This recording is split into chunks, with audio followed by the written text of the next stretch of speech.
আসসালামু আলাইকুম, প্রত্যেকে স্বাগত জানাই। ১৯তম শিক্ষক নিবন্ধনের সার্কুলার কবে হবে? আজকের ভিডিওতে এটা নিয়ে কথা বলবো। তো আপনারা অনেকে জানতে চেয়েছেন যে ১৯তম শিক্ষক নিবন্ধনের সার্কুলার কবে প্রকাশ করা হবে।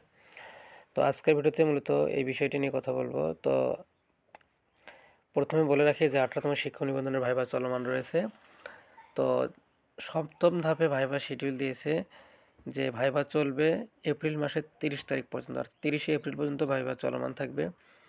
এরপরে আরেকটা শিডিউল প্রকাশ করার কথা রয়েছে, সেটা হচ্ছে মে মাসে, অর্থাৎ মে মাস পর্যন্ত, টোটাল মে মাসের শেষ পর্যন্ত ভাইভা চলমান থাকবে ১৮তম শিক্ষক নিবন্ধনের ভাইভা। তো এখন কথা হচ্ছে, তাহলে ১৯তম শিক্ষক নিবন্ধনের সার্কুলার কবে প্রকাশ করা হবে? তো আমরা যতটুকু জানতে পেরেছি, সর্বশেষ এনটিআরসি এর কথা অনুযায়ী যেটা জানতে পেরেছি সেটা হচ্ছে যে ১৯তম শিক্ষক নিবন্ধনের সার্কুলার ভাইভা চলমান অবস্থায় হবে। আর যদি সেটা না হয়, সেক্ষেত্রে ভাইভা শেষ হওয়ার পর, অর্থাৎ যখন ষষ্ঠ গণবিজ্ঞপ্তি প্রকাশ হবে, তখন মূলত ১৯তম শিক্ষক নিবন্ধনের সার্কুলার প্রকাশ করা হবে। তো আশা করছি সেক্ষেত্রে আপনাদের জুন মাস, অর্থাৎ জুন মাসের মধ্যে আপনারা ১৯তম শিক্ষক নিবন্ধনের সার্কুলার পাবেন। জুন মাসের শেষের দিকে অথবা জুলাইয়ের প্রথম দিকে আপনারা ১৯তম শিক্ষক নিবন্ধনের সার্কুলার পাবেন।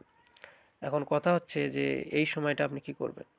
তো একটা সার্কুলার পেলেই যে পড়াশোনা শুরু করতে হবে বিষয়টি এমন না। এর আগ থেকেই মূলত অনেক আগ থেকেই প্রস্তুতি গ্রহণ করতে হয়। আপনি সার্কুলার আসলো, তারপরে পড়ার প্রস্তুতি নেবেন, তারপরে পাস করবেন, এই বিষয়টা এমন না। অনেক আগে থেকে আপনাকে প্রিপারেশন নিতে হবে। প্রিলিমিনারির জন্য যেমন প্রিপারেশন নিতে হবে, ঠিক তেমনই প্রিপারেশন নিতে হবে লিখিতর জন্য।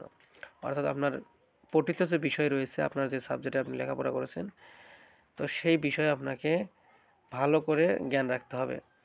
তো বিশেষ করে এইচএসসি এবং অনার্সের লেভেলে যে বইগুলো আছে, এগুলো ভালোভাবে পড়তে হবে। সো আপনারা যারা ১৯তম শিক্ষক নিবন্ধনের জন্য প্রিপারেশন নেবেন, তো এখন থেকে প্রিপারেশন নেওয়া উচিত। কেননা প্রিলির জন্য বাংলা, ইংরেজি, সাধারণ জ্ঞান এবং গণিত, এই 4টি সাবজেক্টের পরীক্ষা হয়। এখানে ১০০-র মধ্যে পরীক্ষা হয়, পাস মার্ক থাকে হচ্ছে 40। কিন্তু এই 40, শুধুমাত্র পাস মার্ক 40 থাকা সত্ত্বেও অনেক ক্যান্ডিডেট প্রার্থী এখানে ফেল করে। তো এই বিষয়টি মনে রাখতে হবে। তো এই জন্য অনেক আগে থেকেই প্রিপারেশন নেওয়া উচিত। তো এই জন্য মূলত আমাদের এফএম এডুকেশন বিডির পক্ষ থেকে একটা কোর্স চালু করেছে। আপনি চাইলে প্রিলির কোর্সে অংশগ্রহণ করতে পারেন। আপনাদের এই 4টে সাবজেক্ট এখানে মূলত পড়ানো হবে। তো আপনি চাইলে এখানে কোর্সে অংশগ্রহণ করতে পারেন।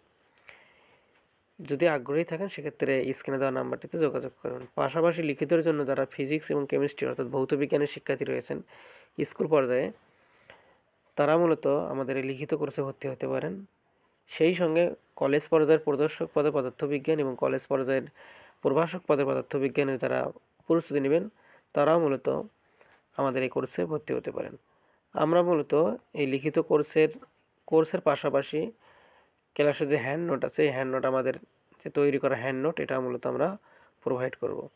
তো সেজন্য অবশ্যই আপনি চাইলে ১৯তম শিক্ষক নিবন্ধন পরীক্ষায় ভালো করতে চাইলে, কাঙ্ক্ষিত রেজাল্ট পেতে চাইলে, অবশ্যই এখন থেকে প্রিলি এবং রিটেন, অর্থাৎ প্রিলি রিটেন দুটার প্রস্তুতি আপনাকে এখন থেকেই নিতে হবে। সেজন্য আপনি যদি মনে করেন যে না, আপনার একার জন্য এটা বার্ডেন হয়ে দাঁড়াবে, সেক্ষেত্রে আপনি কোনো একটা কোচিং বা কোনো একজন টিউটরের সাহায্য শরণাপন্ন হতে পারেন। তো এরই ধারাবাহিকতায় মূলত আমরা প্রিলিমিনারি শতভাগ পাশের নিশ্চয়তায় একটা কোর্স চালু করেছি। সেই সঙ্গে ১৯তম শিক্ষক নিবন্ধনের জন্য লিখিত কোর্সও চালু করেছি। তো আশা করছি আপনারা এখান থেকে একটা কাঙ্ক্ষিত ফলাফল পাবেন। তো সকলকে ধন্যবাদ জানিয়ে আজকের মতো এখানেই শেষ করছি। আসসালামু আলাইকুম।